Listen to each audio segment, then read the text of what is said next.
भोपाळमध्ये कर्तव्यावर असलेल्या जवानाची स्वतःवर गोळी झाडून आत्महत्या. कारण काय? मंडळी, पाथर्डी तालुक्यावर गुरुवारी शोककळा पसरली. कर्तव्यावर असलेले SSB जवान संदीप नारायण खरमटे यांचा भोपाळमध्ये मृत्यू झाला आणि त्यानंतर त्यांच्यावर टाकळी मानूर या आपल्या गावी शासकीय इतमामात अंत्यसंस्कार करण्यात आले. संदीप हे CSD कॅम्प डेपोमध्ये कर्तव्य बजावत होते. घटनेची माहिती मिळताच स्थानिक पोलिसांनी घटनास्थळी तपास सुरू केला. प्राथमिक तपासात त्यांनी स्वतःच्या सर्व्हिस रायफलने जीवन संपवल्याचे समोर आले. तपासादरम्यान मराठी भाषेतील एक चिठ्ठीही पोलिसांना मिळाली. त्यात वैयक्तिक कारणांचा उल्लेख असल्याचे पोलिसांनी सांगितले. मात्र त्यांनी हे टोकाचे पाऊल नेमके का उचलले याचे कारण अद्याप स्पष्ट झालेले नाही. कुटुंबियांच्या माहितीनुसार मंगळवारी रात्री पत्नीशी संदीप यांचा अखेरचा संवाद झाला होता. त्यावेळी ते कर्तव्यावर असल्याचे त्यांनी सांगितले होते. त्यानंतर संपर्क झाला नाही. गुरुवारी त्यांचा मृतदेह गावी आणण्यात आला.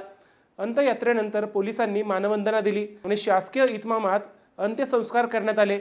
जवानाच्या मृत्यूमागचं कारण आता तपासातूनच उलगडणार आहे.